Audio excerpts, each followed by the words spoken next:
마가복음 6장 17절에서 29절 말씀입니다.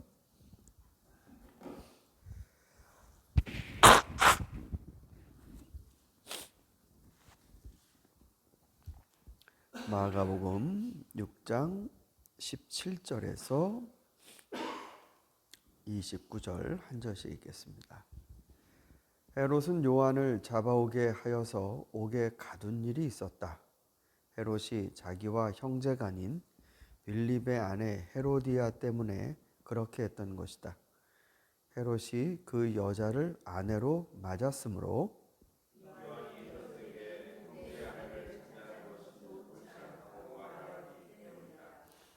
그래서 헤로디아는 요한에게 원한을 품고 요한을 죽이고자 하였으나 뜻을 이루지 못하였다.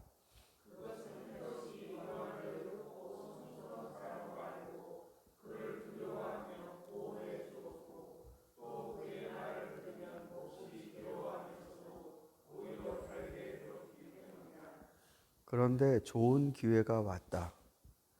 헤롯이 자기 생일에 고관들과 천부장들과 갈릴리의 요인들을 청하여 놓고 잔치를 베풀었는데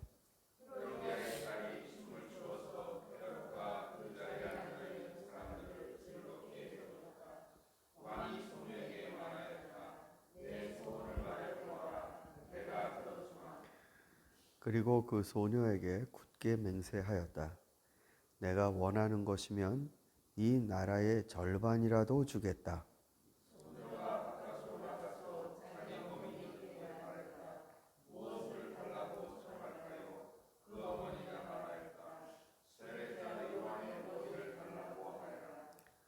소녀는 급히 왕에게로 돌아와서 청하였다. 곧바로 서둘러서 세례자 요한의 머리를 쟁반에 담아서 내게 주십시오.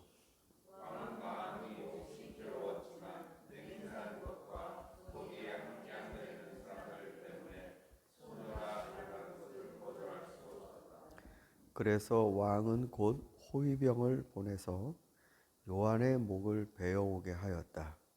호위병은 나가서 감옥에서 요한의 목을 베어서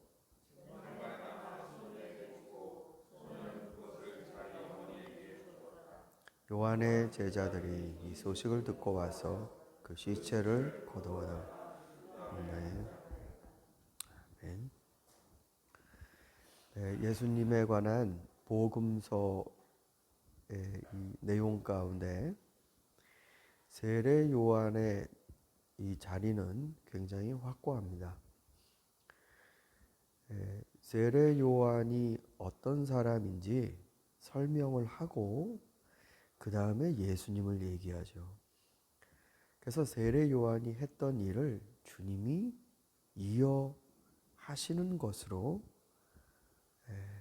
이 사역의 연속성이 유지가 됩니다. 세례 요한은 자기 스스로 말했듯이 나는 쇠하여야 하고 이분은 더 흥해야 한다. 이렇게 말하며 오히려 자기 제자들에게도 그리스도를 따라가라고 말을 했습니다. 세례 요한이 나는 망하여야 하고 그리스도는 흥하여야 한다. 이렇게 말했을 때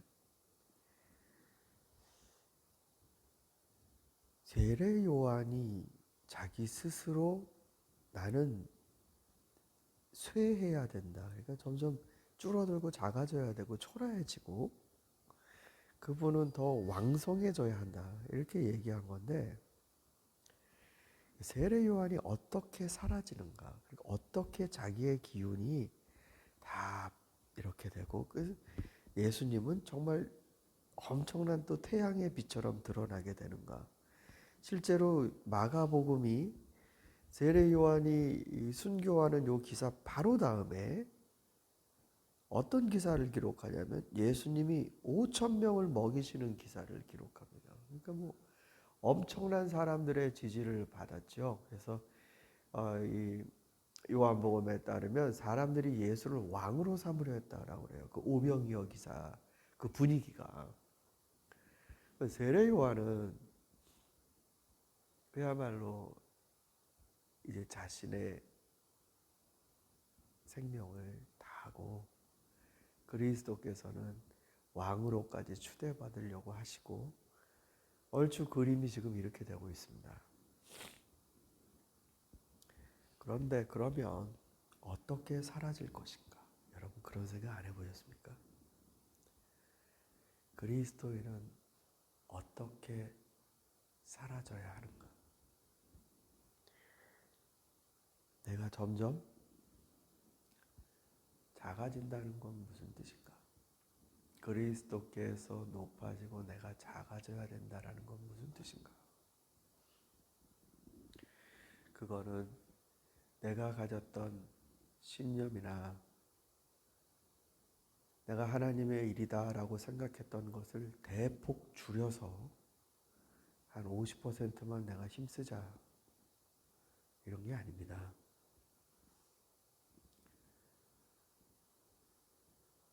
하나님의 뜻을 품고 사는 삶이 다 들어있어요. 이게 무슨 말이냐면 그것대로 가면 그것대로 사라지는 법이 거기 다 있습니다. 세례 요한은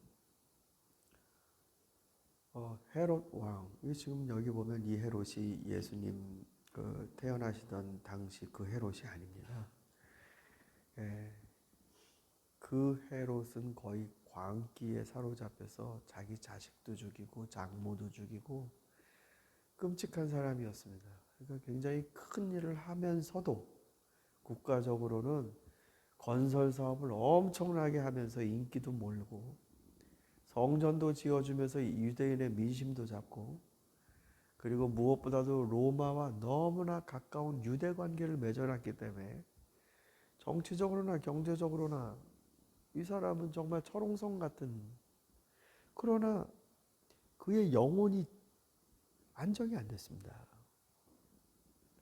끔찍한 일을 벌였습니다.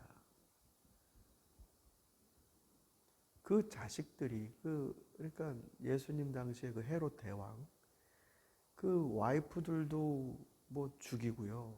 자식도 죽이고 근데 살아남은 자식들이 생존을 하는데 여기 지금 헤로디아 그 남편 이 헤롯은 굉장히 야심가로 제기합니다. 그러니까 어떻게 보면 그 헤롯을 이어받은 그 아들들 중 하나였습니다. 그리고 이 헤로디아는 원래 빌립이라는 자식은 자식인데요. 근데 이 빌립은 영토를 불화받지 못했어요. 분봉왕이라고 그러지 않습니까? 이 지역마다 땅을 떼주고 그러니까는 왕은 아니지만 로마가 총독제로 유대 땅을 관리하면서도 그들의 왕의 체면을 세워준 아주 복잡하지만 굉장히 얍삽한 그런 정치 형태를 취했습니다. 그래서 영역들을 나눠서 왕들을 헤롯의 자식들을 이제 분봉 왕으로 세우는데 빌립은 땅이 없었습니다. 땅을 불화받지 못한 헤롯의 자식, 왕은 왕이라고 불렀겠죠. 그런데 그 빌립의 와이프가 헤로디아입니다. 이 헤로디아는 욕망이 끓는 여자였습니다. 계속 이렇게 아무것도 못 갖고 왕이지만 힘도 못 쓰고 백성도 뭐 영토가 없으니까 자기 백성이라고 할 백성이 있겠습니까? 그러면서 이 헤로디아가 이 분봉왕 헤롯과 눈이 맞는 겁니다. 눈이 맞는 게 아니고 뜻이 맞았겠지요. 그들의 야심을, 욕망을. 이건 굉장히 정치적이고 그리고 이 왕족의 일입니다. 자, 보십시오, 여러분. 여기에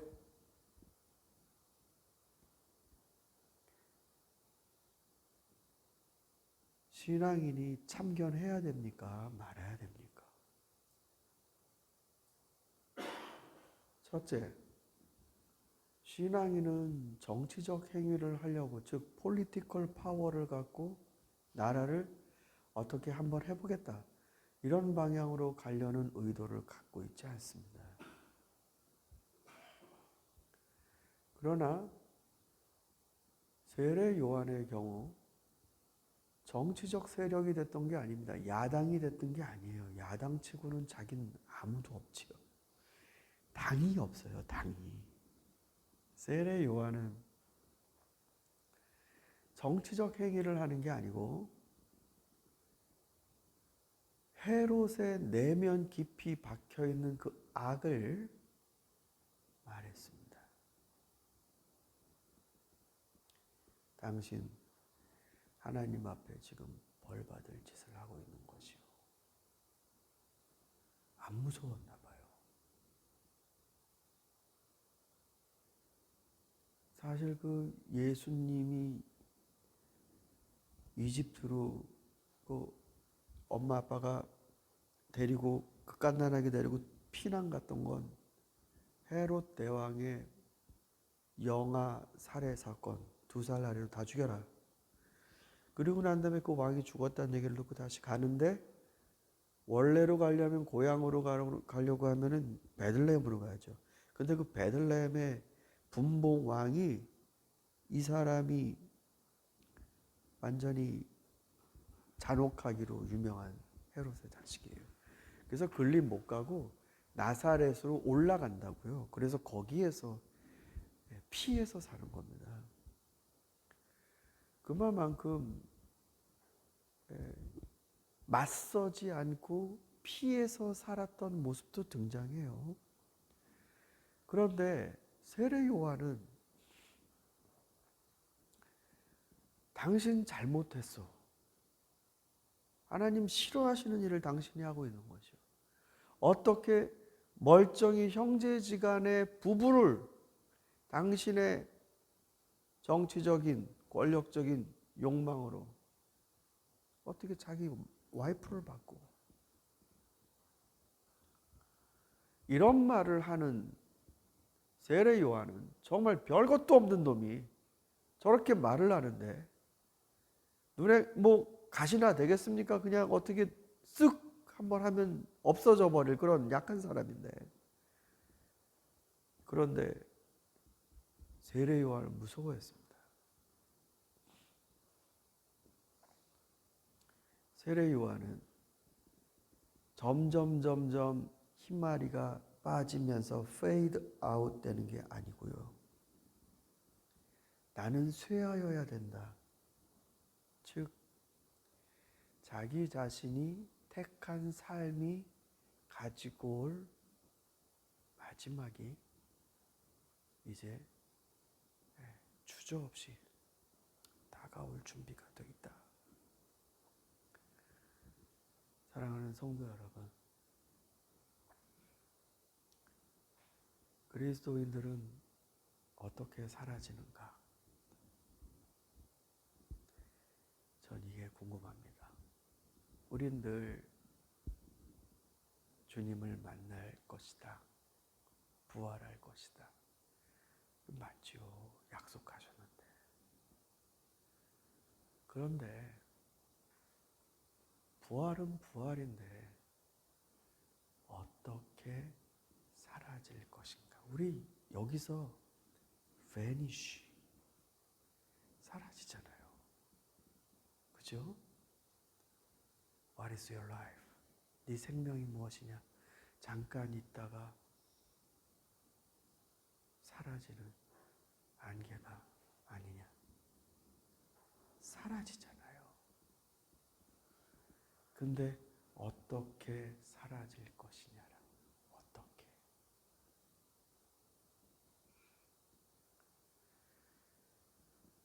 세례 요한은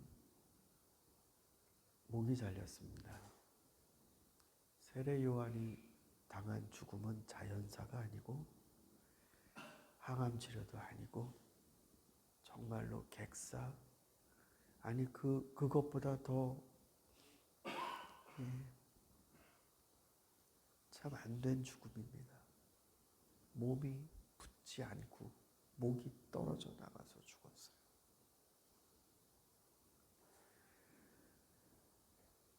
그럼에도 불구하고 세례 요한의 시신, 세례 요한의 죽음은 빛입니다. 여러분 그런 거 못 느끼세요? 이 본문을 읽으면서 누가 도망치고 누가 주인인 것 같습니까? 전 이거 읽으면서 오히려 헤롯이 도망치고 있는 것 같이 보입니다. 찬빛을 잡고 어둠을 계속 응시하며 그 어둠에게 겁을 주었어요. 그리스도인의 사라짐은 이래야 되지 않을까? 악한 것을 무섭게 한 번은 해봐야 되지 않을까? 이 땅의 그 악한 세력들, 그 더러운 영들 겁을 한번 줘봐야 되지 않겠습니까? 그 악을 긴장을 한번 시켜야 되지 않겠습니까? 악이 무서워 뒷걸음질 치는 그 존재로 내가 빛을 발한다는 것 자체가 내 성공 아니에요? 내 육신이 어떤 식으로 장례를 치르냐가 중요한 게 아니고 내 살다 간 자리에 빛이 있느냐? 어둠이 나를 무서워한 적이 있느냐?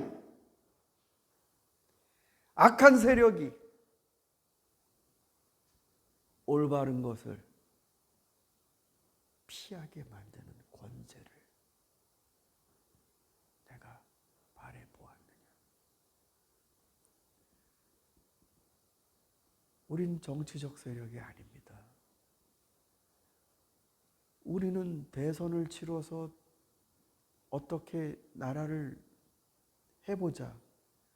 여러분, 이 종교가 세속 권력을 가질 땐 유명한 말이 있습니다. 그땐 시너지 효과가 일어나는데 절대 권력의 절대 부패라는 공식이 들어갑니다. 그건 역사가가 한 말이에요.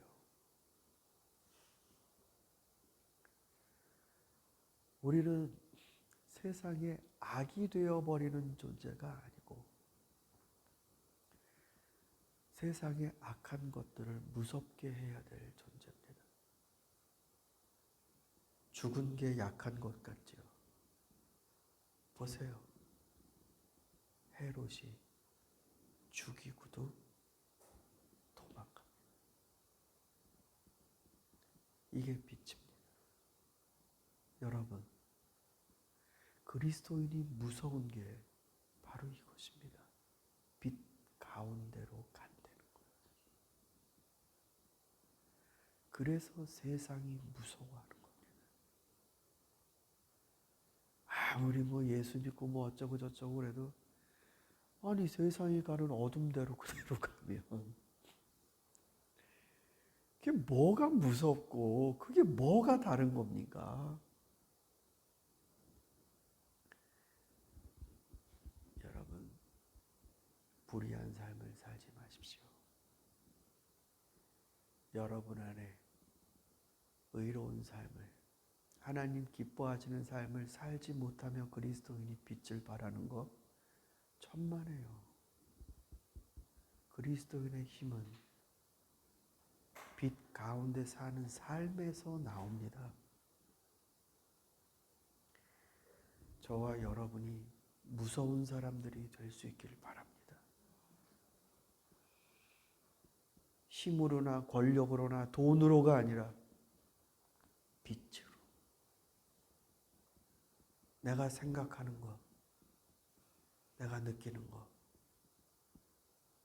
이게 세상의 어둠에 겁을 줄 수 있는 그리스도인으로 우리 모두 다 같이 주님 주신 for a little time, 짧은 시간, 그렇게 빛으로 있다 사라지는, 그리고 주님과 함께 부활하는 그런 못 있는 신자가 되길 바랍니다. 같이 기도하겠습니다.